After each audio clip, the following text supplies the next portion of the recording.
sign, Ellie? Great big thing. Red, white, and blue. Real pretty. It says, Welcome, Hero. Welcome, Hero? Did you ask him who said to put it up? Yes, sir. They said it was Miss Drysdale. Miss Drysdale? That is puzzling. We best go talk to him. How doggies that is a big rascal. Purty, too, just like you said. Where's the fellas that put it up? Reckon they's gone.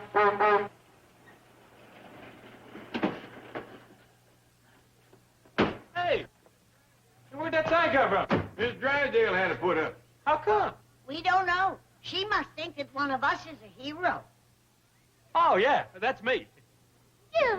What'd you ever do for Miss Drysdale? I just saved her valuable French poodle dog, that's all. And for that, she give you this big hero sign? That's a great story about that poodle dog, Granny. How'd you save it, Jethro? Well, I was out back this morning, and I heard this dog go whining. So I looked through the hedge, and there was a sissy-looking fella. He had hold of Miss Drysdale's poodle, and he was cutting off all its hair. No. Yeah. So I says, hey, you, I says, let go of that dog. Did he let go? No. So I went through the hedge and asked him again. But he just looked at me and kept on a-cutting. So I grabbed a hold of him and shook the dog loose. What'd he do? He kept yelling, "Masseur, Masseur." So I told him to go back to his sewer and leave that dog alone. And then he slapped me. He slapped you, did he? Yeah, it didn't hurt me, but it made me awful mad. So I picked him up and chucked him in the swimming pool. I bet that cooled him off. It sure did. He scampered out of there and took off like a wet jackrabbit. And once I had him on the run, Miss Drysdale took up the chase. No fooling. Yeah, she kept running after him yelling, "Henri, Henri!" And he was, too. Orneriest little fella you ever did see. I'll never be able to get Henri to make another house call, and he's blacklisted me with every poodle beautician in Beverly Hills. Well, now, Margaret, I don't... And look at poor Claude. He had to wear his raincoat so no one can see that he's only half clipped. Go to Daddy and let him comfort you. Will you stop calling me that dog's daddy? Milton, how heartless. You're a cruel and unnatural father. What a ghastly morning I've had. The sign people didn't deliver the Welcome Hero banner for the front of our house. Oh, don't worry about that. Now, I've got a tremendous hero's welcome waiting right here at the bank for our nephew. Lance Bradford is my nephew, not yours. Well, I can be a father to a dog, but I can't be an uncle to a hero. Look what I'm spending on your nephew's reception. Electric sign, $1,500. Bleachers, $600. Band, $400. Confetti, streamers. Why, the astronauts didn't have a bigger reception. It's no more than Lance deserves. He's the pride of the Air Force. Jetstream Bradford. Okay, but I'm still spending a bundle. And all I ask is one little favor. I want to invite the Crampers. No, Oh, but they're our next-door neighbors, our biggest depositors. they are your biggest depositors. And believe me, that will change when Lance takes over the bank. No, wait. I'm making him vice president, but he's not taking over. That's only a question of time, dear. With his brilliance and daring, with his intelligence and personality, he'll be bringing in accounts that will stagger. Excuse me, Mrs. Drysdale. I'm terribly sorry to interrupt, but your driver just telephoned from the airport. The hero's plane has landed, and they'll be on their way here immediately. Oh, how thrilling! Come, Claude. We must be ready to greet your cousin, the hero. Get into your uniform. Oh, Chief, but please, don't make me get into that ridiculous outfit. Ridiculous, it's patriotic. Well, you should feel honored. Of all the people in this bank, I have chosen you to portray Uncle Sam. Chief, please, Out. Hello, Mr. Clavitt. This is Milburn Drysdale. Listen, I don't have time to explain, but please come over to the bank and bring your family. Yes, we're having a big hero's reception. Who was it, Jed? It was Mr. Drysdale. And guess what? He's having a big hero's reception for Jethro down at the bank, and he wants us to come right over. See, I told you. Hot dog. Sure he's making a big thing out of you saving that dog. Well, come on, let's go. Come on.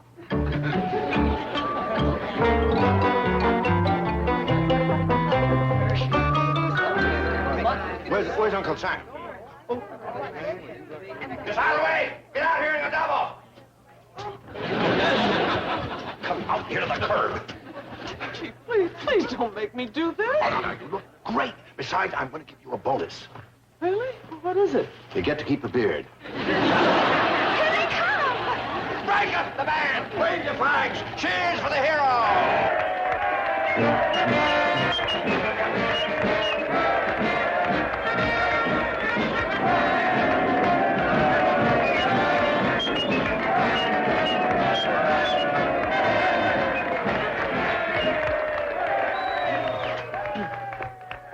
Lieutenant Lance Bradford, Uncle Sam salutes you and thanks you for your valorous service. It is now my honor to turn you over to your new commander-in-chief, the president of the Commerce Bank.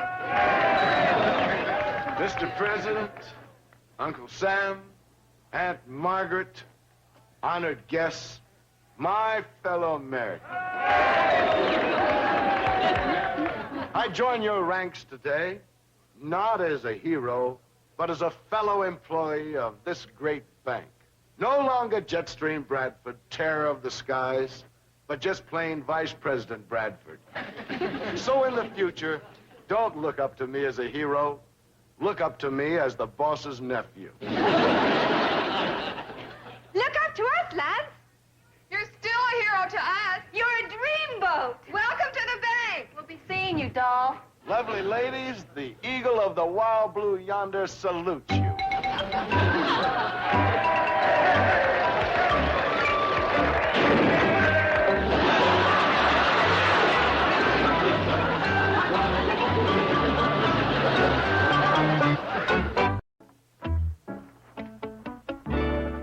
Poor little fella. He really whomped his head. Better have a look at him, Doctor. Doggone. Sure do feel bad about that. After him flying clean from Texas for my hero reception. Your hero reception. Oh, didn't you know what it was all about? I rescued Miss Drysdale's dog. What a catastrophe. An unqualified fiasco. Yeah, we thought it was real nice, too, till that boy fell on his head. How is he? Is he badly hurt? No, he's commencing to come around now.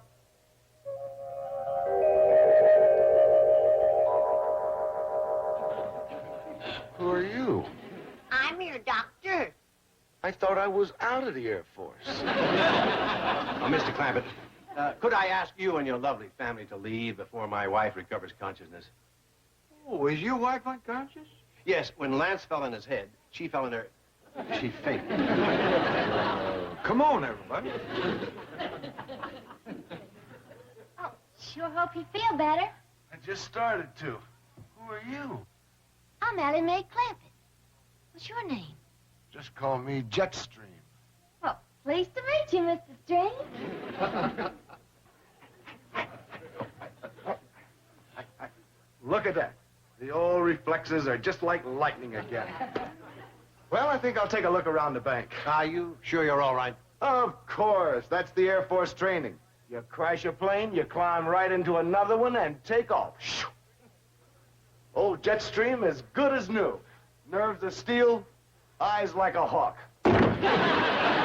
Just close the door. One thing a pilot's got to have, great peripheral vision. Tricky door. Yes? What? Oh, no. Oh, no. Well, bad news, Chief? Good and bad. My wife's still unconscious. Well, what's the good news? That was it. Well, what is the bad news? Well, all the employees were out front. Somebody robbed the bank. Come on, Jethro. We want to get home. Can't you walk a little faster? Not and drag this dog, I can't. But I told you, Sergeant, we can't give you a description of the robbers. The bank was empty at the time. All my employees were out front cheering and waving pennants, and of course I have security guards. But they were out in front, too, carrying balloons. I know they're supposed to carry guns. Milburn, Just a moment, Margaret. I'm talking to the police. good. I want the Clampetts arrested at once. They tried to kidnap our baby. What? It's true. Jethro was dragging poor Claude out of the bank while the rest of the family waited in the getaway truck. I rescued him just in time. I'll call you back, Sergeant. Milburn, aren't you going to tell the police about the attempted kidnapping? Margaret, stop worrying about the dog. The bank's been robbed. You simply can't put things into perspective, can you? You can't separate the important from the unimportant. Oh, Lance, I'm so glad you're here. Perhaps you can restore order out of chaos. Somebody better. Did you know your employees were all out in the street and your bank was robbed? Yes, I know that. Pretty sloppy way to run a bank. You hear that, Milburn? Lance has been here less than an hour, and already he's put his finger on your trouble. You run a sloppy bank. Did you give the police a description of the robbers? No, I can't. I don't have one. Ooh, if you're in the Air Force, you'd be court-martialed. You hear that? If you were in the Air Force, you'd be court-martialed. In fact, I'm pretty disappointed in the entire operation here. You hear that, Milburn? Lance is disappointed in... I heard him. I don't mind telling you, I'm uptight about this whole setup. I think I'll take the company plane up for a spin and unwind. What company plane? Do you mean to tell me that this bank doesn't have a plane? No. Milburn, how embarrassing. What does a bank need a plane for? An executive jet could give this institution some class. Oh, it desperately needs class, Lance. I could probably pick you up a nice little jet for $500,000. $500,000. Yeah, you heard what Lance said. That's how he unwinds. He takes a plane for a spin. Well, I've got a cheaper idea. You can take a dog for a walk. I know it's hard for you earthbound people to understand. Milburn, dear, I hope you've learned something from this meeting with Lance. I think I have. I must hurry home now and meet with the caterers about tonight's party. What party? The homecoming party for our hero. Oh, yeah.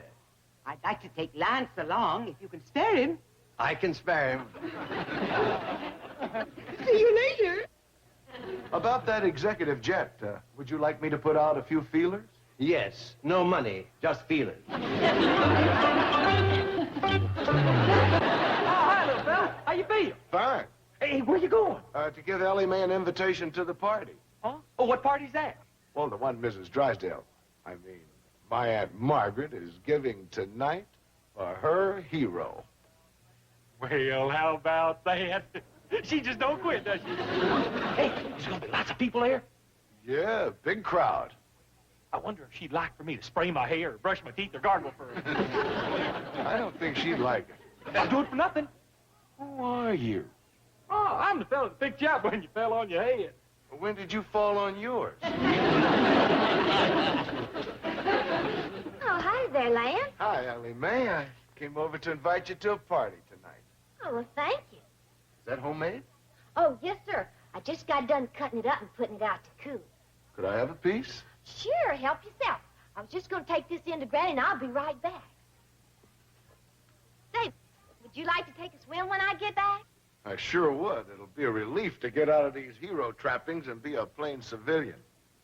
Okay, be back directly.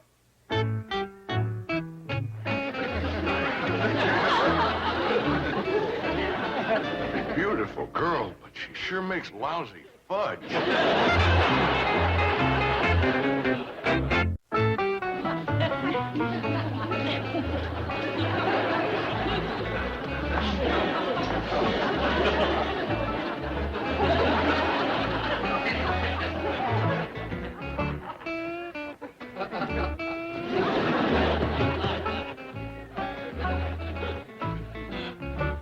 Mr. Lieutenant Lance Jetstream, Eagle Eye Ace Bradford, fearless falcon of the sky, I want you to meet my pa, Mr. Jed Clancy.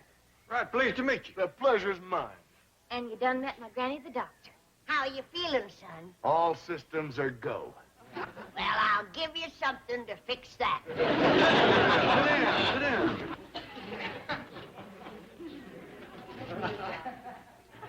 You aviators must lead a real exciting life.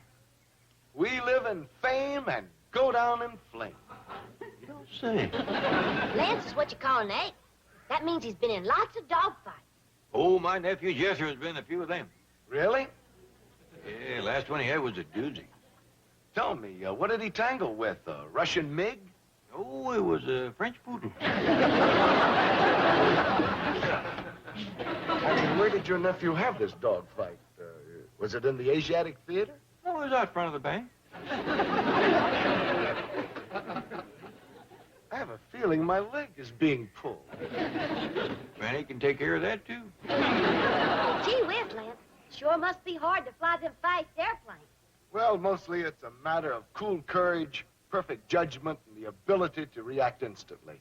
You see, when you're flying at twice the speed of sound, you've got to have lightning reflexes. I'm sorry, but I ain't. I'll get it. I got it. Glare from the water. I ain't got the right medicine. I'll go mix up a prescription and be right back. Well, Granny, maybe these two young'uns would like to visit for a spell. Kind of get acquainted. Oh, all right. I'll come over to the Drysdales and see you later. I'm one of the few doctors in Beverly Hills that makes house calls. You don't have to bother. I'm fine. An ounce of prevention. Let's go, Granny. Oh, well, hi, Miss Drysdale. Would you mind taking some pictures of me in front of my hero sign? So that's where it is. Yes, ma'am. It's a little bit high, but if you kind of squat down and shoot up, I think you can get it. Yeah. But I count 3. Just push this little button right here. You see, I'm going to take these pictures around and get me some television commercials and make some money. 1, 2, 3.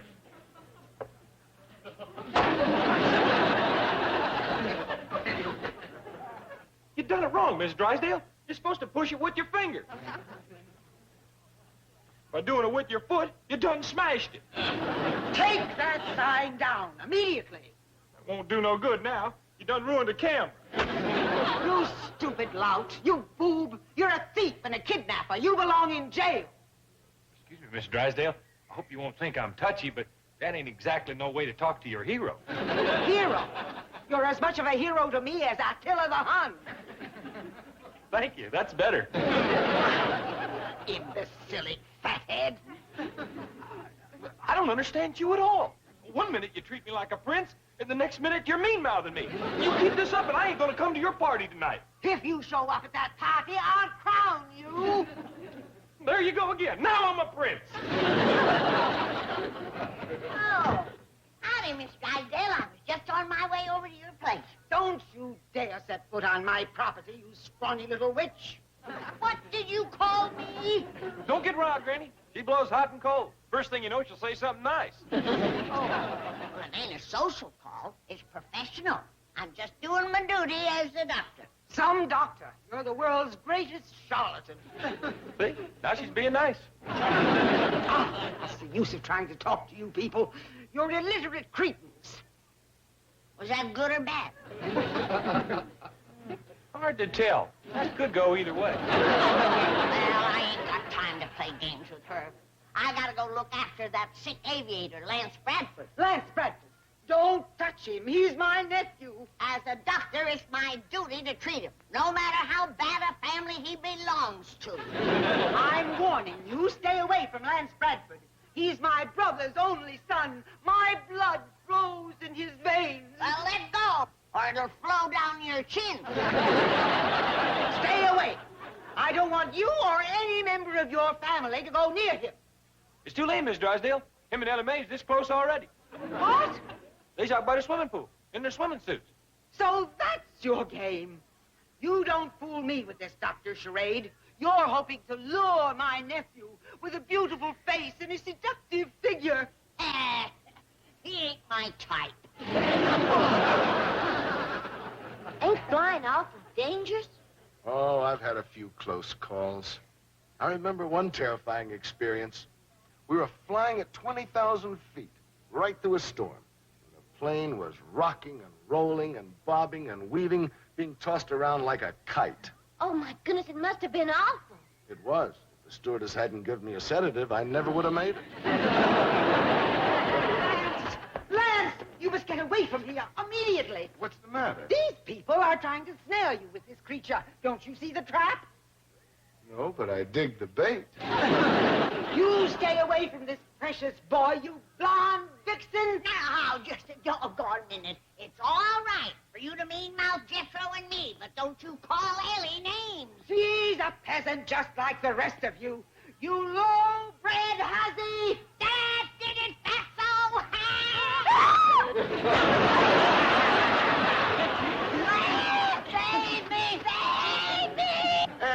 if I could swim, I would have joined the Navy.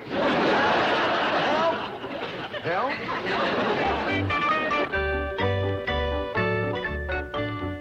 Ready? Ellie, Jethro. Time to go. Get a move on. Granny? Ain't you going to get dressed to go over to the Drysdale? I ain't going, Jed. Why not? 'Cause Miss Drysdale will mean-mouth me like she always does. You come over here and sit down. In the first place, we ain't going over there to see Miss Drysdale. We're going to see her nephew. They's blood kin, Jed. He's got her meanness in him.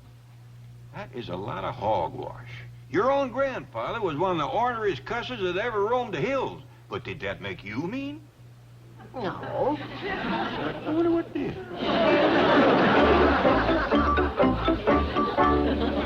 Yes, and Leah's ready to go next door and wish Miss Drysdale's nephew good luck. This is his first day as a civilian. That's the spirit. Ellie knows we's beholden to the boy. Who's beholden? We's all beholden. The boy has been in the Air Force fighting. Fighting where? Fighting everywhere. Fighting who? Fighting anybody. I told you her meanness was in him. Granny, the boy has been in the service. It's his duty to fight our enemies. Well, then let him start with his aunt. She's the biggest one we got. Hey, look what I'm going to give that Air Force lieutenant for good luck. My buckeye, my rabbit's foot, and my dried frog. 50 cents a week allowance. I can't afford nothing else. Well, it ain't the gift, it's the thought. I'm gonna give him my lucky jackknife that I was toting the day I struck oil back in the hills. He'll like that, Paul. Well, it's the boy's first day working at Mr. Drysdale's bank. We all want to wish him well. I'm gonna give him a kiss, and Bessie's gonna give him this here banana.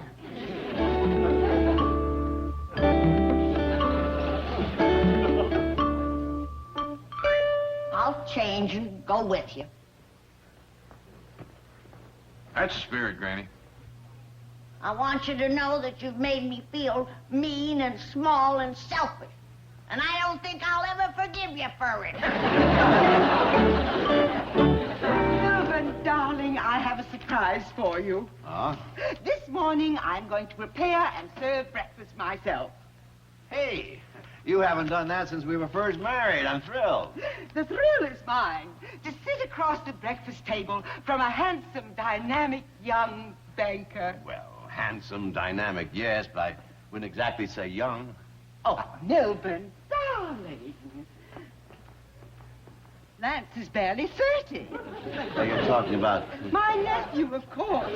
Now that he's vice president of your bank, you can look forward to some real success.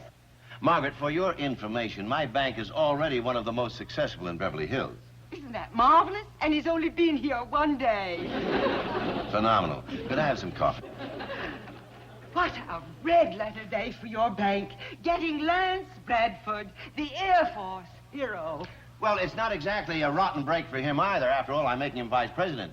Yes. Well, as long as promotion can be swift. Margaret, he's been in the Air Force for 10 years, and he's a second lieutenant. That's what I mean, dear. Right to the top. Could I have some coffee? Milburn, I hear Lance coming. On your feet. Quickly. What? Rise. Stand at attention. A salute, dear. At ease. May I please have some coffee? What's with the robe and pajamas? I just got out of bed. He just got out of bed, dear. Do you sleep in that cap?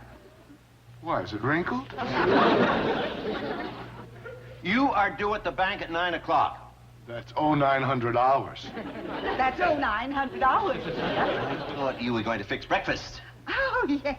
Right away. Aunt Margaret, these lovely, delicate hands weren't meant for kitchen work.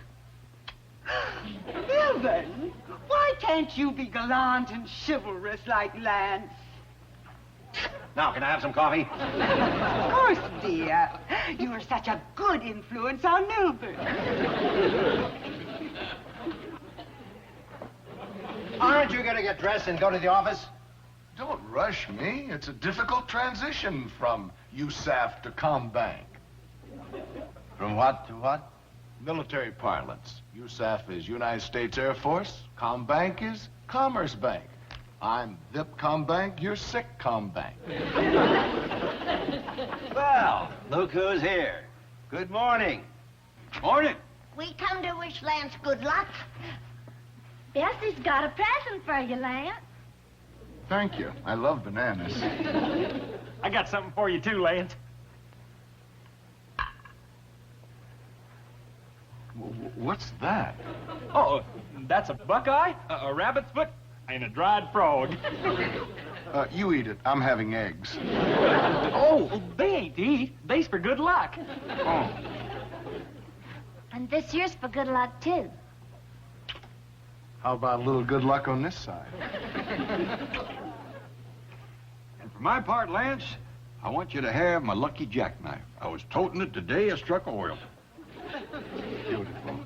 Beautiful gesture from a beautiful man. When you got problems, trouble is weighing you down, ain't nothing will do you more good than setting whittling on a piece of pine. And I fetched you one of them, too. Thank you.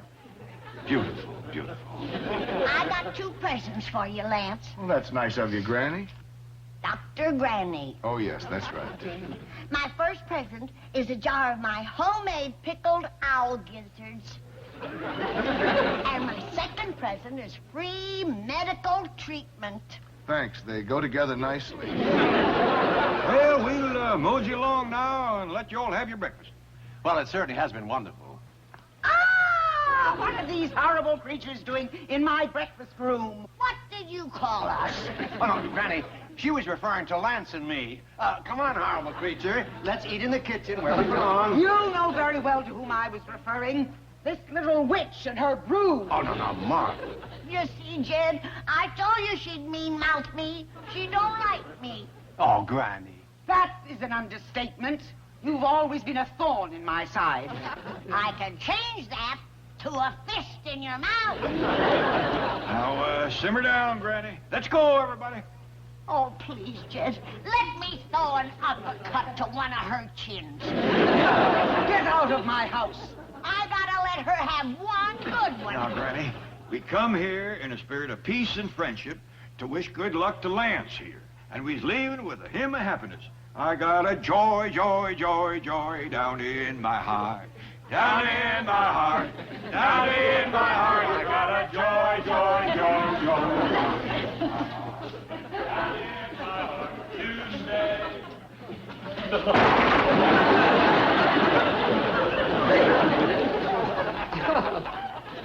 Now, I got a joy, joy, joy, joy. Down in my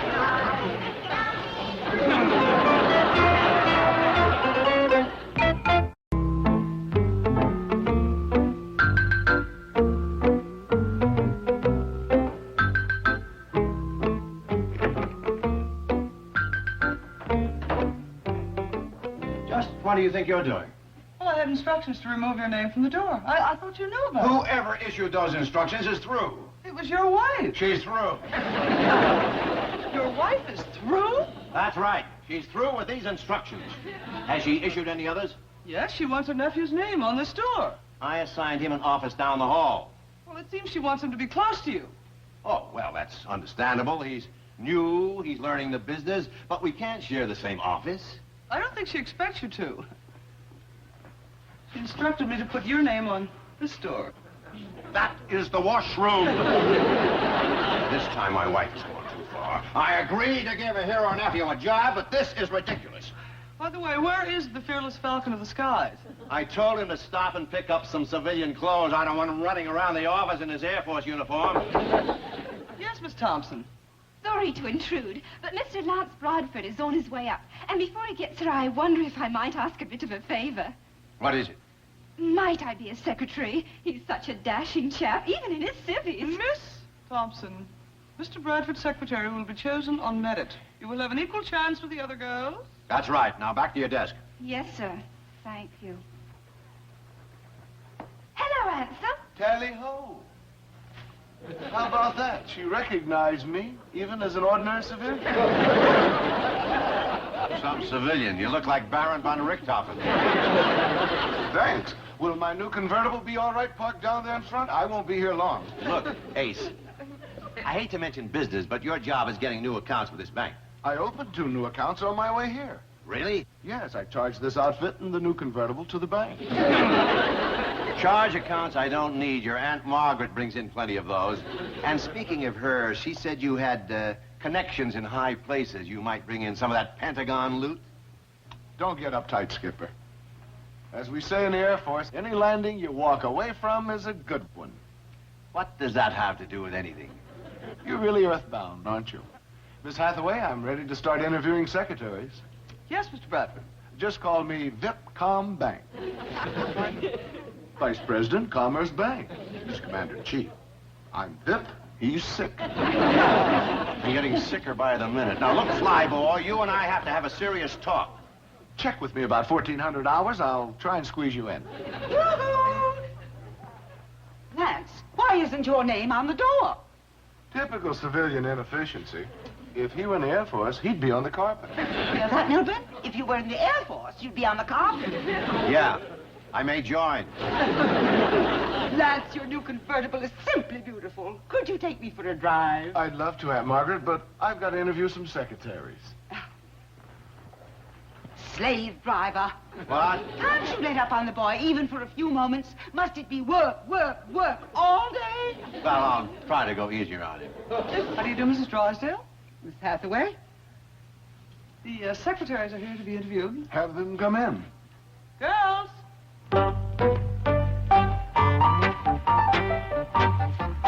The duty calls, Aunt Margaret. You poor, overworked darling.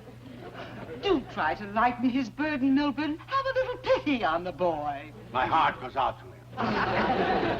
You'll weather the storm, Lance, dear. You're from good stock. Thank you, Auntie. You will pick a girl with proper breeding. Naturally.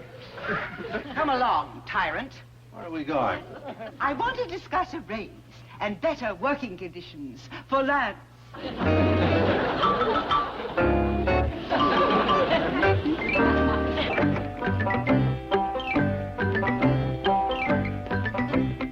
Where you going, Granny?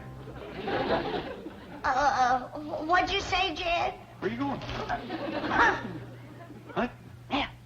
There's a varmint in the neighborhood. What kind of varmint? Mean, Jed, mean. Ugly, too. Vicious thing. Sound like a coyote. She looks like one, too. She? It's a female. You aim to shoot her in a good dress?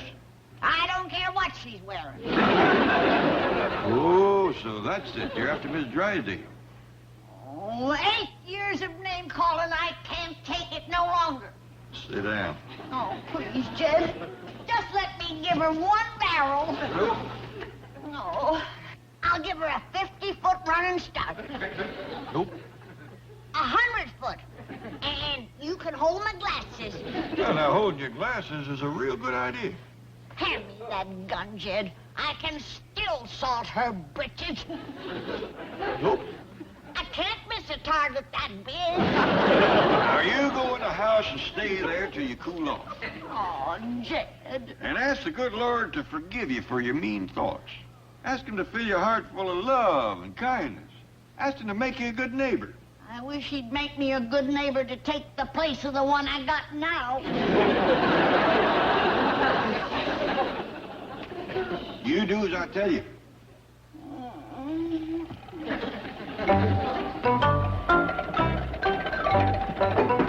Hi, Jet. Hey, give me a hand with this big mirror, will you? What do you aim to do with it? I aim to take a good look at myself as quick as I put on my uniform. What uniform is that? Air Force. Oh, you joined the Air Force, did you?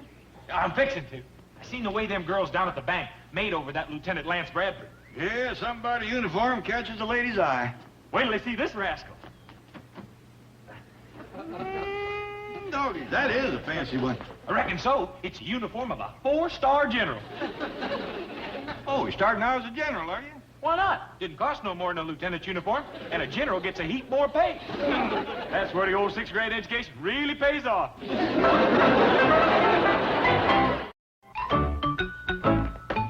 that? gotten my shotgun back? You could have had your glasses if you hadn't asked for the shotgun. What you mean?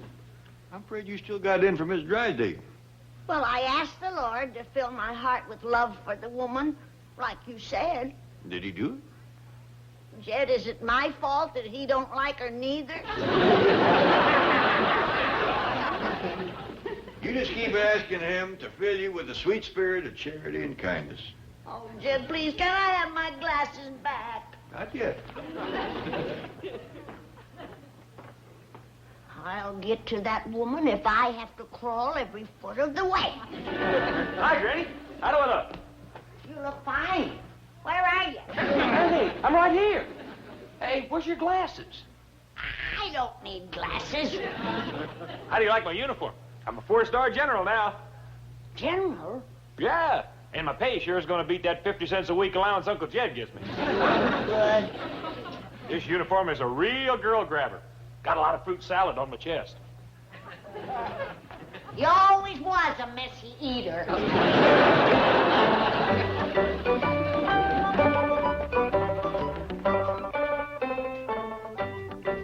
Dog. Ain't I something? Wait till the girls at the bank see me now.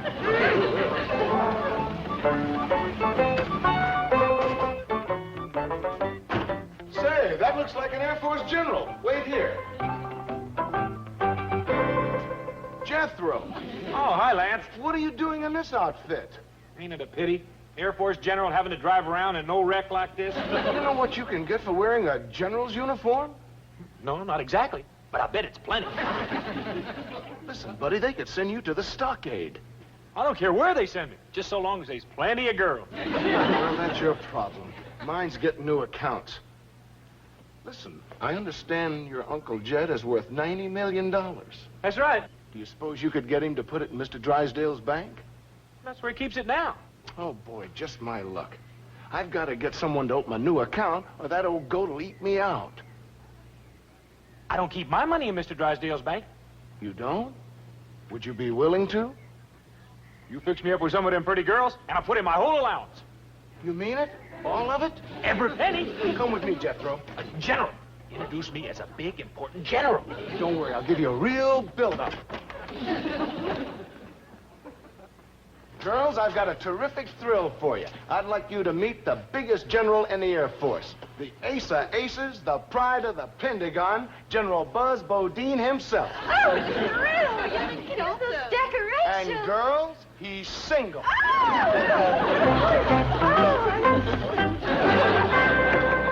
Where is he? I can't find him anyplace. You mean Lieutenant Bradford? I mean Lieutenant Goof-Off. Where is he? He left in his convertible with Helen, Janet, and Susan. What? Well, he said it was a consolation for not getting the job as his secretary.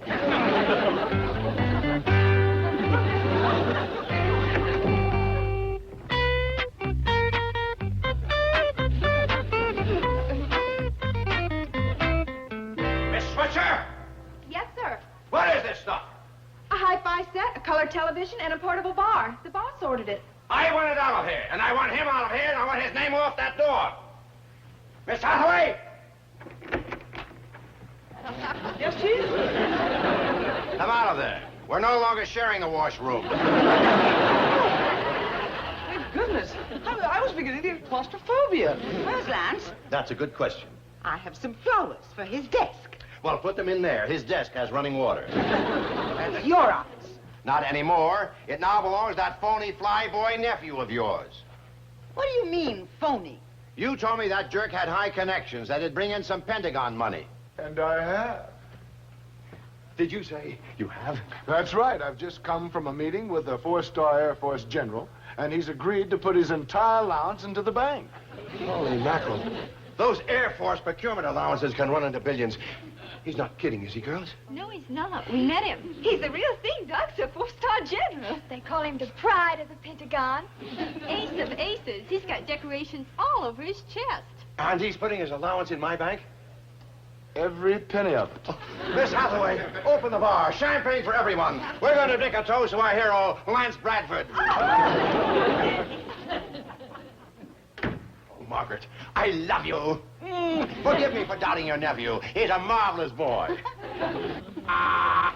Oh, this someone in my office. Oh, I'll get it. You girls stay with our hero. Dance, drink, be merry. For he's a jolly good fellow. For he's a jolly good fellow. For he's a jolly good fellow. General, this is a great... Jethro.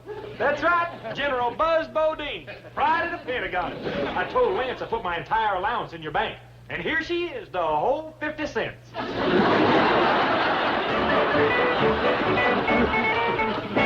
The Beverly Hillbillies, a new chapter in the hills. Listen to a story about a man named Jed, a poor mountaineer who barely kept his family fed. In the rugged, mist-covered hills where the air was thin and the soil was stubborn, Jed lived a simple life. He was a man of quiet dignity and great patience, though his pockets were often as empty as the mountain air was clear. Then one day he was shooting at some food, and up to the ground come a bubbling crude. It was a moment that would change everything forever. Oil, that is black gold, Texas tea. Well, the first thing you know, old Jed is a millionaire. The news spread through the hills like a wildfire in a dry forest. The kinfolk said, "Jed, move away from there." They gathered around his modest cabin, eyes wide with wonder and excitement for the future. They said, "California is the place you ought to be." It was a land of promise, a place where the sun always shone and the dreams grew as tall as the palm trees. So they loaded up the truck and they moved to Beverly Hills, that is, swimming pools, movie stars, the Beverly Hillbillies. The transition from the quiet mountains to the bustling, glamorous streets of Beverly Hills was nothing short of miraculous. The family brought their heart, their heritage, and their unwavering honesty to a place where appearances often mattered more than reality.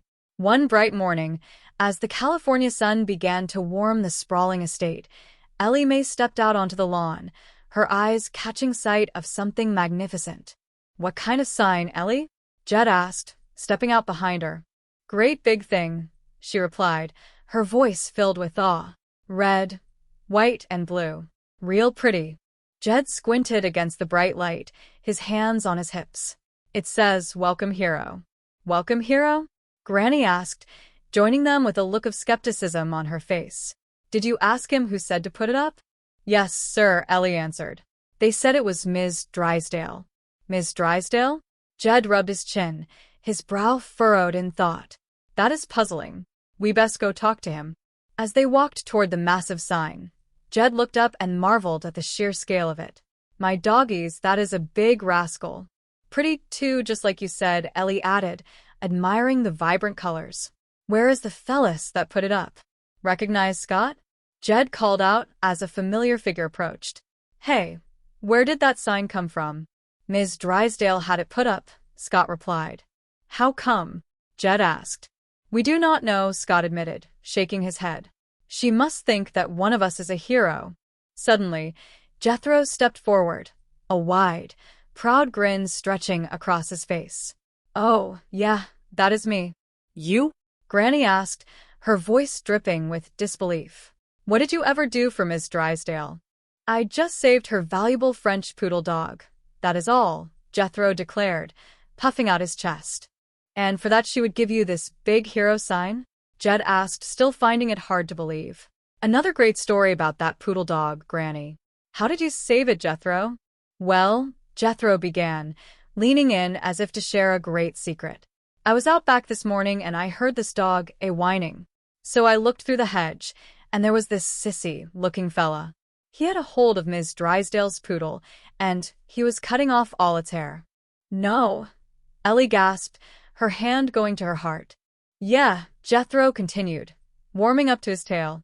"So I says, 'Hey you,' I says, 'let go of that dog.'" "He let go?" Jed asked. "No, so I went through the hedge and asked him again. Well, he just looked at me and kept on a-cutting. So I grabbed a hold of him and shook the dog loose." "What did he do?" Granny asked, leaning in closer. "He kept yelling, 'Masseur, Masseur,'" Jethro recounted. "So I told him to go back to his sewer and leave that dog alone. And then he slapped me." "He slapped you, did he?" Jed's eyes narrowed slightly. "Yeah, it did not hurt me, but it made me an awful man," Jethro said. So I picked him up and chucked him in the swimming pool. I bet that cooled him off, Jed remarked with a small smile. It sure did, Jethro laughed. He scampered out of there and took off like a wet jackrabbit. And once I had him on the run, Miss Drysdale took up the chase. No fooling, Ellie said. Yeah, she kept running after him yelling, Henri, Henri, Jethro added. And he was too. Henriest little fella you ever did see. Meanwhile, in the elegant Drysdale residence, the atmosphere was far less celebratory. Margaret Drysdale was pacing the floor, her face a mask of frustration and despair. I will never be able to get Henri to make another house call, she wailed. And he has blacklisted me with every poodle beautician in Beverly Hills. Well, now, Margaret, I do not. Her husband, Melbourne Drysdale, tried to intervene, but she cut him off. And look at poor Claude, she cried, gesturing to the shivering poodle. He had to wear his raincoat, so no one can see that he is only half-clipped. Go to Daddy and let him comfort you. Melbourne sighed heavily. Will you stop calling me that dog's daddy? You have been how heartless. You are a cruel and unnatural father. What a ghastly morning I have had. She turned her frustration toward the empty space where a decoration should have been. The sign people did not deliver the Welcome Hero banner for the front of our house. Oh, do not worry about that, Melbourne said, trying to soothe her. Now, I have got a tremendous hero's welcome waiting right here at the bank for our nephew. Lance Bradford is my nephew, not yours, Margaret snapped. Well, I can be a father to a dog, but I cannot be an uncle to a hero, Melbourne retorted, his patience wearing thin. Look what I am spending on your nephew's reception. Electric sign, $1,500. Bleachers, $600. Band, $400. Confetti streamers. Why, the astronauts did not have a bigger reception. He proved all that Lance deserves, Margaret insisted. He is the pride of the Air Force. Jetstream Bradford. Okay, but I am still spending a bundle, Melbourne said. And all I ask is one little favor. I want to invite the creditors. No, Margaret flatly refused. Oh, but they are our next-door neighbors, our biggest depositors, Melbourne argued. They are your biggest depositors, Margaret countered. And believe me, that will change when Lance takes over the bank. No, Melbourne said firmly. I am making him vice president, but he is not taking over. That is only a question of time, dear, Margaret said with a confident smile. But he is brilliant and daring. With his intelligence and personality, he will be bringing in accounts that will stagger. Just then, the secretary entered the room. Excuse me, Mrs. Drysdale. I am terribly sorry to interrupt, but your driver just telephoned from the Air Force. The hero's plane has landed, and they will be on their way here immediately. Oh, how thrilling, Margaret exclaimed, her eyes lighting up. Come, Claude. We must be ready to greet your cousin, the hero. Get into your uniform. Oh, Chief, the secretary pleaded, looking at Melbourne. But please, do not make me get into that ridiculous outfit. Ridiculous? It is patriotic, Melbourne insisted. But you should feel honored. Of all the people in this bank, I have chosen you to portray Uncle Sam. Chief, please, the secretary begged. Out, Melbourne commanded. He then picked up the telephone. Hello, Mr. Clavitt. This is Melbourne Drysdale. Listen, I do not have time to explain, but please come over to the bank and bring your family. Yes, we are having a big hero's reception. Back at the Clampett estate, Jed hung up the phone. Who is it, Jed? Granny asked. It was Mr. Drysdale, Jed informed them. And guess what? He is having a big hero's reception for Jethro down at the bank, and he wants us to come right over. See, I told you, Jethro shouted, jumping up and down. Hot dog. Sure, he is making a big thing out of you saving that dog, Jed said with a nod. Well, come on. Let us go. At the bank, the scene was chaotic. The band was warming up, and the bleachers were filling with curious onlookers and bank employees. Melbourne was frantically directing everyone. Come on. Where is Uncle Sam? Just out of the way. Get out here in the double. Come out here to the curb. The secretary, now dressed in a tall hat and striped trousers, stepped out reluctantly. Chief, please. Please do not make me do this. You look great, Melbourne assured him. Besides, I am going to give you a bonus. Really? What is it? You get to keep the beard, Melbourne replied with a grin. Here they come. Break up the band. Wave your flags. Cheers for the hero. A sleek car pulled up, and a dashing man in an Air Force uniform stepped out. The crowd erupted in cheers. Lieutenant Lance Bradford, Uncle Sam salutes you and thanks you for your valorous service, Melbourne announced. It is now my honor to turn you over to your new commander-in-chief, the president of the Commerce Bank.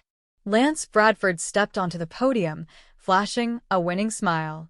Mr. President, Uncle Sam, at my command. Dear Margaret, honored guests, my fellow Americans. I join your ranks today not as a hero, but as a fellow employee of this great bank.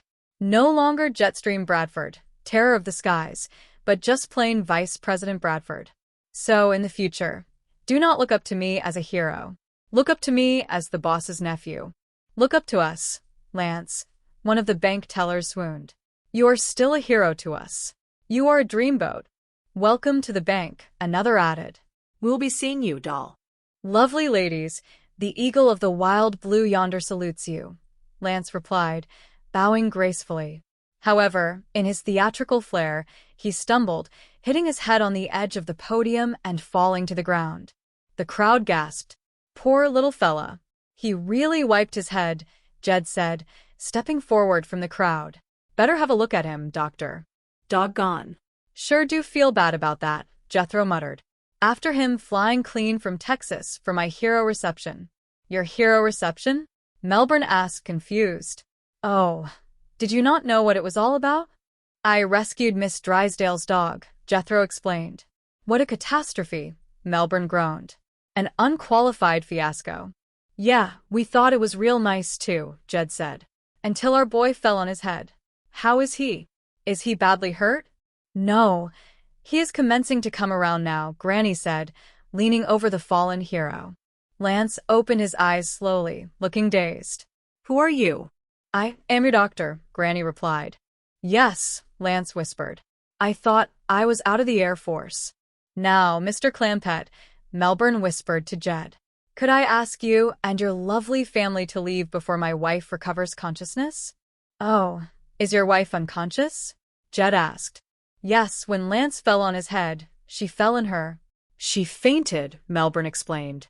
Come on, everybody, Jed urged his family. I sure hope you feel better. I just started to, Lance said, his eyes focusing on Ellie Mae. Who are you? I am Allie Mae Clampett, she said with a warm smile. What is your name?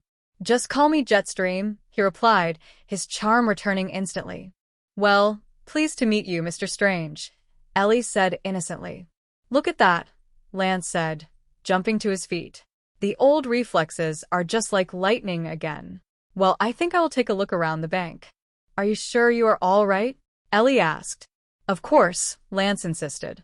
That is the Air Force training. You crash a plane, you climb right into another one and take off.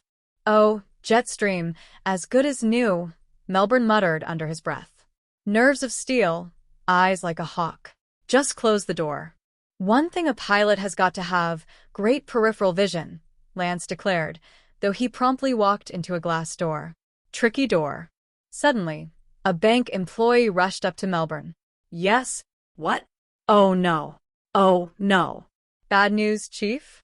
Lance asked. Good and bad, Melbourne replied, looking pale. My wife's still unconscious.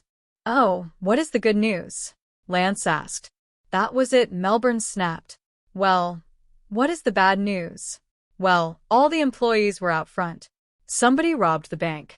In the chaos that followed, the Clampett family decided it was time to head home. Come on, Jetstream, Granny said to Jethro. We want to get home. Cannot you walk a little faster? Not and drag this dog. I cannot, Jethro grumbled, pulling on the leash of the reluctant poodle. Back at the bank, the police had arrived. But I told you, Sergeant, Melbourne argued. We cannot give you a description of the robbers. The bank was empty at the time. All my employees were out front, cheering and waving pendants and, of course I have security guards. But they were out in front, too, carrying balloons. I know they are supposed to carry guns. Melbourne, Margaret's voice rang out as she regained consciousness.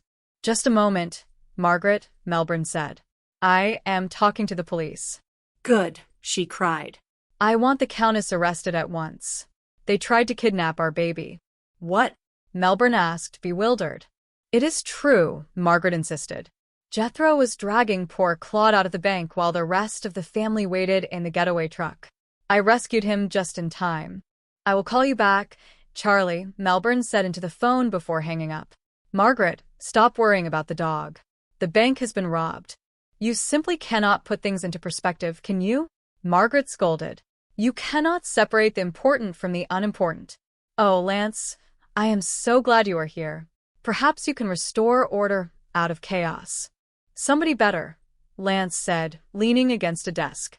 Did you know your employees were all out in the street and your bank was robbed?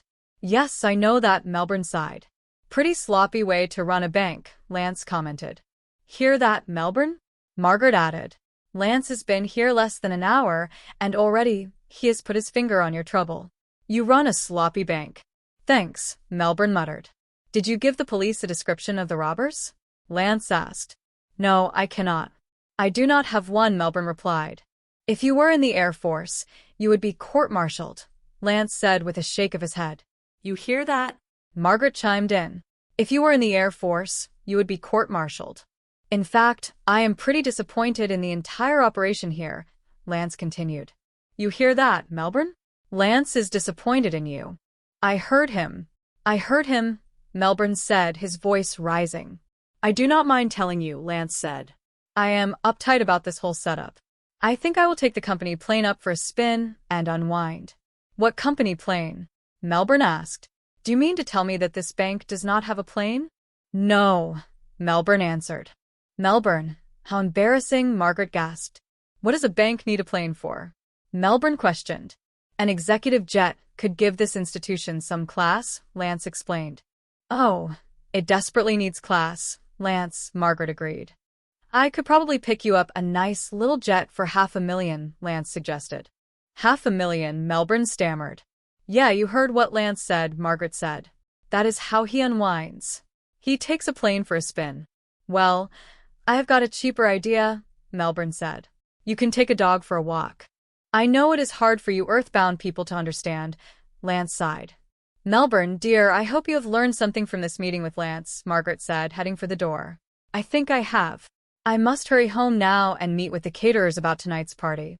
What party? Melbourne asked. The homecoming party for our hero, she replied. Oh, yes. I would like to take Lance along if you can spare him. I can spare him, Melbourne said flatly. See you later, Lance said, following his aunt. About that executive jet. Would you like me to put out a few feelers? Yes, no money, just feelers, Melbourne called after him. Later that afternoon, Lance made his way over to the Clampett estate. Oh, hi, little fella, he said to Jethro, who was standing by the hero sign. How you feel? Fine, Jethro replied. Hey, where you going? To give Ellie Mae an invitation to the party, Lance said. Huh. Oh, what party's that? Jethro asked. Oh, the one Mrs. Drysdale, my Aunt Margaret is giving tonight for her hero, Lance explained. Well, how about that? She just does not quit, does she? Jethro mused. Hey, there's going to be lots of people here. Yeah, big crowd, Lance said. I wonder if she would like for me to spray my hair, brush my teeth, or gargle first, Jethro wondered. I do not think she would like it, Lance said. I would do it for nothing, Jethro offered. Just then, Granny stepped out. Who are you? Oh, I am the fella that picked you out when you fell on your head, Jethro reminded her. When did you fall on yours? Granny asked Lance. Oh, hi there, Lance, Ellie Mae said, joining them. Hi, Ellie Mae, Lance said, his tone softening. I came over to invite you to a party tonight. Oh, thank you, she said, noticing a plate in her hand. Is that homemade? Oh, yes, sir, she replied. I just got done cutting it up and putting it out to cool. Could I have a piece? Lance asked. Sure, help yourself, she said. I was just going to take this into Granny, and I will be right back. Say, would you like to take a swim when I get back? I sure would, Lance said, taking a bite. It will be a relief to get out of these hero trappings and be a plain civilian. Okay, be back different, Ellie said, heading inside. Lance chewed the piece she had given him, his expression turning to one of mild confusion. Beautiful girl, but she sure makes lousy fudge. Inside, Jed was waiting. Mr. Lieutenant Lance Jetstream Eagle Eye Ace Bradford, fearless falcon of the sky. I want you to meet my pa, Mr. Jed Clampett, Jethro announced. Right. Pleased to meet you, Lance said, shaking Jed's hand. The pleasure is mine, Jed replied. And you done met my granny, the doctor, Jethro added. How are you feeling, son? Granny asked. All systems are go, Lance declared. Well, I will give you something to fix that, Granny said. Sit down, sit down. You aviators must lead a real exciting life, Jed remarked. We live in fame and go down in flames, Lance said dramatically. You do not say, Jed replied. Lance is what you call an ape, Jethro explained.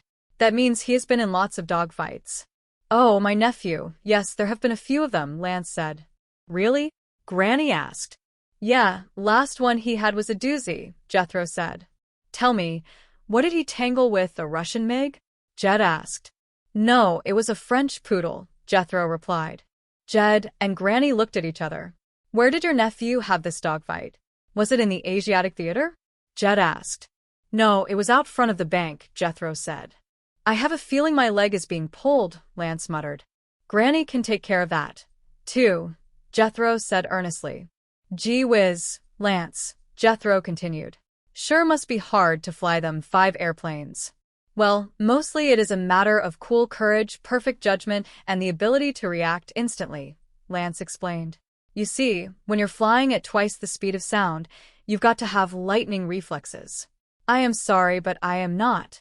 Suddenly, a loud noise startled them. I will get it, Jethro shouted. I got it. Claire from the water, Granny yelled. I have not got the right medicine. I will go mix up a prescription and be right back. Well, Granny, maybe these 2 young ones would like to visit for a spell, kind of get acquainted, Jed suggested. Oh, all right, Granny agreed. I will come over to the Drysdales and see you later. I am one of the few doctors in Beverly Hills that makes house calls. You do not have to bother, I am fine, Lance insisted. An ounce of prevention, Granny said as she and Jed walked away. Let us go, Granny. Outside, Margaret Drysdale was approaching Jethro. Oh, hi, Mr. Drysdale, Jethro said, seeing her husband behind her. Would you mind taking some pictures of me in front of my hero sign? So that is where it is, Margaret said, looking at the sign Jethro had claimed. Yes, ma'am, Jethro said. It is a little bit high, but if you kind of squat down and shoot up, I think you can get it. When I count 3, just push this little button right here. You see, I am going to take these pictures around and get me some television commercials and make some money. 1, 2, 3. Margaret, in her frustration, accidentally kicked the camera. You have done it wrong, Mrs. Drysdale, Jethro said. You are supposed to push it with your finger. By doing it with your foot, you done smashed it. Take that sign down immediately, Margaret screamed. That won't do no good now, Jethro said calmly. You done ruined the camera. You stupid lout, she yelled. You boob. You are a thief and a kidnapper. You belong in jail. Excuse me, Mrs. Drysdale, Jethro said, feeling offended. I hope you won't think I am touchy, but that ain't exactly no way to talk to your hero. Hero? Margaret laughed scornfully. You are as much of a hero to me as Attila the Hun. Thank you, Jethro said, smiling. That is better. Imbecilic fathead, she muttered. I do not understand you at all, Jethro said, shaking his head. 1 minute you treat me like a prince, and the next minute you are mean-mouthing me. You keep this up and I ain't going to come to your party tonight. If you show up at that party, I will crown you, she threatened. There you go again, Jethro laughed. Now I am a prince. Just then Granny appeared. Howdy, Mrs. Drysdale. I was just on my way over to your place. Do not you dare set foot on my property, you scrawny little witch, Margaret spat. What did you call me? Granny asked, her eyes narrowing. Do not get round. Granny, Jethro whispered. She blows hot and cold. First thing you know, she will say something nice. It ain't a social call, Granny insisted. It is professional. I am just doing my duty as a doctor. Some doctor, Margaret mocked. You are the world's greatest charlatan. See? Now she is being nice, Jethro said. That is the use of trying to talk to you people, Margaret sighed. You are illiterate cretins. Was that good or bad? Jethro asked Jed. Hard to tell, Jed replied. That could go either way. Well, I ain't got time to play games with her, Granny said. I have got to go look after that sick aviator, Lance Bradford. Lance Bradford? Margaret gasped. Do not touch him. He is my nephew. As a doctor, it is my duty to treat him, no matter how bad a family he belongs to, Granny said firmly. I am warning you, Margaret cried. Stay away from Lance Bradford. He is my brother's only son. My blood flows in his veins. Well, let go, or it will flow down your chin, Granny countered. Stay away, Margaret yelled. I do not want you, or any member of your family, to go near him. It is too late, Miss Drysdale, Jethro pointed out. Him and Anna May are this close already. What? Margaret asked.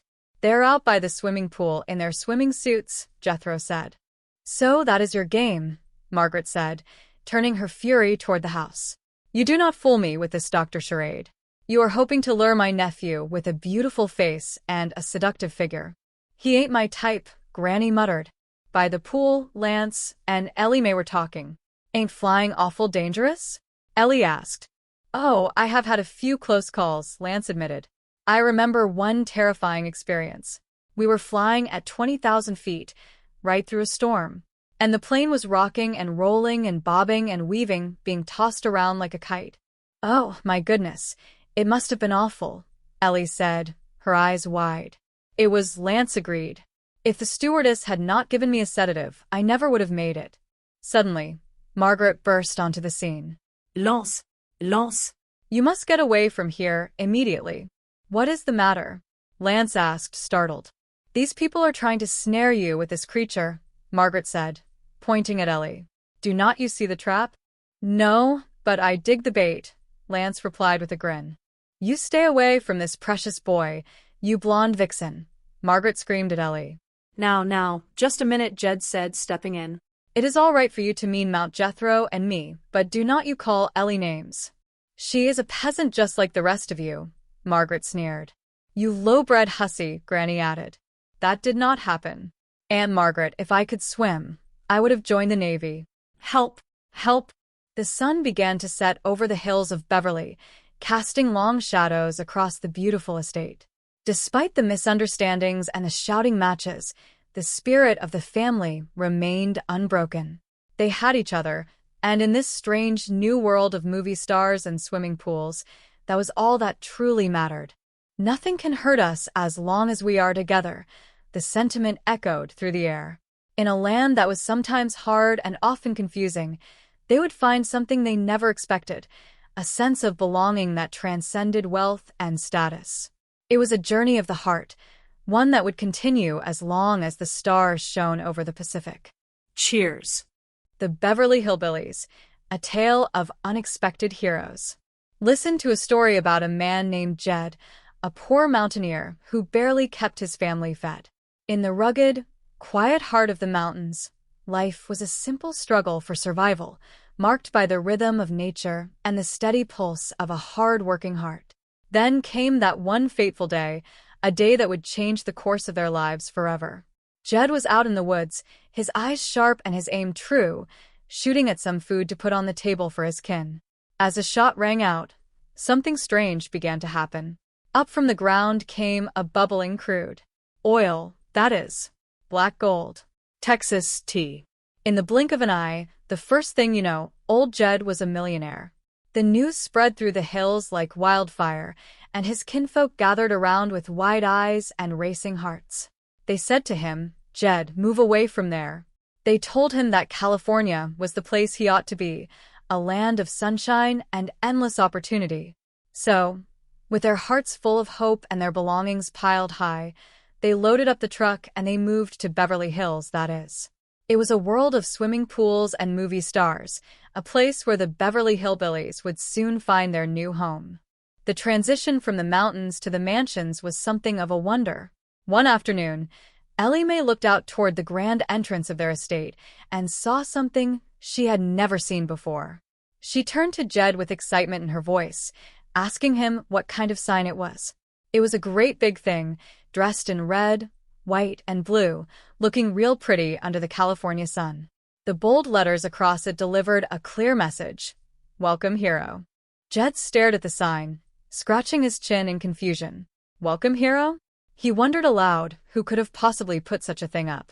Ellie Mae told him that she had asked around, and the word was that Miss Drysdale herself had ordered it. Jed found this quite puzzling. Miss Drysdale had not always been the warmest neighbor, so this sudden display of appreciation was unexpected. They decided they best go talk to her and find out the truth. As they walked closer, Jed could not help but admire the sheer size of the sign. My doggies, that is a big rascal, he remarked. It was indeed a beautiful sight. But as they looked around, they noticed the fellas who had put it up were nowhere to be seen. Jed spotted Jethro and asked if he recognized Scott or if he knew where that sign came from. Jethro confirmed that Miss Drysdale had it put up, though he claimed not to know why. Granny, always quick with a sharp tongue and a sharper mind, chimed in. She suggested that Miss Drysdale must think one of them was a hero. Jethro, beaming with pride, immediately claimed the title for himself. When Jed asked what he had ever done for Miss Drysdale to deserve such an honor, Jethro explained that he had saved her valuable French poodle dog. Granny looked skeptical, noting that this sounded like another one of Jethro's great stories about that poodle dog. She asked him exactly how he saved it. Jethro leaned in, his voice filled with the drama of the moment. He said he was out back that morning and heard the dog whining. When he looked through the hedge, he saw a sissy-looking fella holding Miss Drysdale's poodle and cutting off all its hair. The family gasped in mock horror. Jethro continued, telling them how he had ordered the man to let go of the dog. When the man refused to listen and kept on cutting, Jethro went through the hedge and asked him again. The man just looked at him and ignored the request.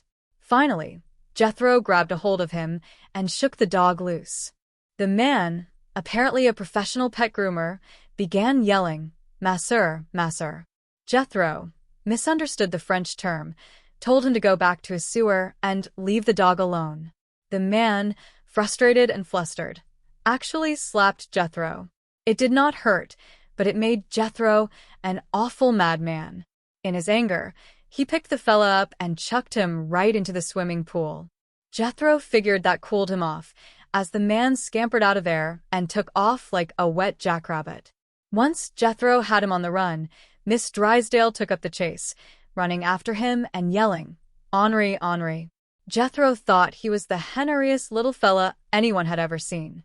Meanwhile, at the bank, a different kind of drama was unfolding. Margaret Drysdale was in a state of high distress. She lamented that she would never be able to get Henri to make another house call, and that he had blacklisted her with every poodle beautician in Beverly Hills. She looked at her poor dog, Claude, who had to wear his raincoat, so no one could see that he was only half-clipped. She urged the dog to go to his daddy for comfort, but Mr. Drysdale was in no mood for it. He told her to stop calling him that dog's daddy, feeling that the whole situation was heartless and cruel. Margaret felt she had endured a ghastly morning. To make matters worse, the sign people had failed to deliver the Welcome Hero banner for the front of their house. Mr. Drysdale tried to soothe her, telling her not to worry. He had a tremendous hero's welcome waiting right at the bank for their nephew, Lance Bradford. Margaret corrected him, stating that Lance was her nephew, not his. Mr. Drysdale sighed, noting that he could be a father to a dog but apparently not an uncle to a hero. The expenses for the reception were mounting. There was an electric sign for $1,500, bleachers for $600, and a band for $400, not to mention the confetti and streamers. Mr. Drysdale remarked that even the astronauts did not have a bigger reception.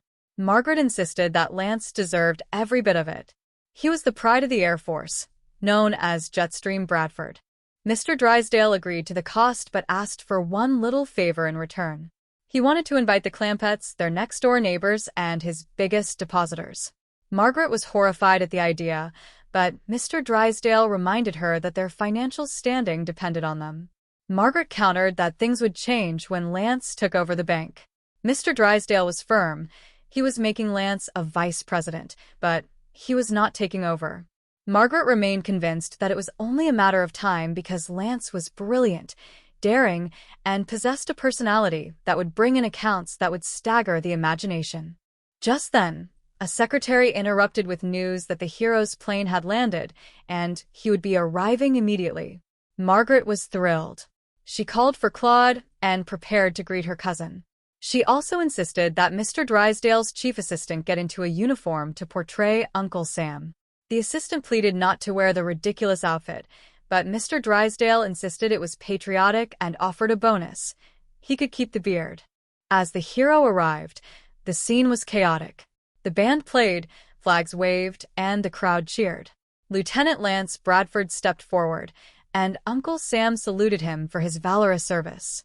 Mr. Drysdale, acting as the president of the Commerce Bank, welcomed him as a new employee. Lance addressed the crowd, claiming he joined their ranks not as a hero, but as a fellow employee. He declared he was no longer Jetstream Bradford, terror of the skies, but just plain Vice President Bradford. He told them not to look up to him as a hero, but as the boss's nephew. The ladies in the crowd were smitten, calling him a dreamboat.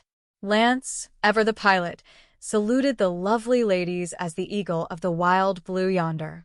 However, the celebration took a sudden turn when a mishap occurred, and the poor little fella took a hit to the head. Jed and his family arrived just in time to see the commotion. Jed felt bad about the accident, especially after the young man had flown all the way from Texas for what Jed still thought was Jethro's hero reception. When the confusion cleared, it was revealed that Jethro believed the party was for him because he had rescued the dog. Mr. Drysdale realized the misunderstanding was an unqualified fiasco. Lance began to come around, though he was still disoriented. He asked who the people around him were, and Jed introduced himself and his family. Lance was momentarily smitten by Ellie Mae, even as he tried to regain his hero persona, claiming his reflexes were like lightning. Lance decided to take a look around the bank, despite his injury. He insisted it was his Air Force training that allowed him to bounce back so quickly. But as he tried to navigate the bank, he struggled with a tricky door. Meanwhile, Mr. Drysdale received a call with more bad news. While everyone had been outside for the reception, someone had robbed the bank. Back at the estate, the Clampetts were heading home. Jethro was dragging Claude the dog along, much to the dog's chagrin. At the bank, Mr. Drysdale was on the phone with the police, unable to give a description of the robbers because the bank had been empty. All the employees had been out front, cheering with balloons instead of guarding the vault with guns. Margaret arrived, demanding that the Clampetts be arrested for kidnapping their baby. She claimed Jethro was dragging Claude out of the bank while the family waited in a getaway truck. Mr. Drysdale tried to explain that the bank had been robbed, but Margaret was more concerned about the dog. Lance joined them, criticizing the sloppy way the bank was being run. He told Mr. Drysdale that in the Air Force, he would have been court-martialed for such an operation. Lance felt uptight about the whole setup and suggested taking the company plane up for a spin to unwind. When he discovered the bank did not have a plane, he was disappointed. He suggested picking up a nice little jet for $500,000. Mr. Drysdale, always looking for a way to save money, suggested that taking a dog for a walk would be a much cheaper way to unwind. Later that afternoon, Lance went over to the Clampett house to invite Ellie Mae to a homecoming party Margaret was throwing. He found the family in the middle of their usual activities. Ellie Mae offered him some homemade fudge, which Lance accepted politely, though he privately thought it was quite lousy. He met Jed, who was pleased to meet him. Granny, acting as the local doctor, wanted to give him some medicine for his head injury, but Lance insisted all his systems were go. The conversation turned to the exciting life of an aviator. Lance spoke of living in fame and going down in flames. Jethro was impressed, calling Lance an ace who had been in many dogfights. When Lance mentioned a recent tangle, Jethro assumed it was with a Russian jet, but Lance admitted it was a French poodle. The misunderstanding continued until Granny decided she needed to mix up a prescription for the young pilot. As Jed and Granny left the young people to get acquainted, Jethro asked Miss Drysdale to take some pictures of him in front of his hero sign. He wanted to use them for television commercials. Unfortunately, Miss Drysdale was in a foul mood. She accidentally smashed the camera with her foot and began berating Jethro, calling him a thief and a kidnapper. Jethro was confused by her sudden change in attitude. He told her she shouldn't talk to her hero that way. Miss Drysdale retorted that he was as much of a hero as Attila the Hun. She warned them all to stay away from her property and her nephew, Lance. Granny, however, felt it was her professional duty to treat the sick aviator, regardless of his family. The tension reached a peak by the swimming pool. Lance and Ellie Mae were talking, with Lance recounting a terrifying experience of flying through a storm at 20,000 feet. He admitted that if the stewardess hadn't given him a sedative, he never would have made it.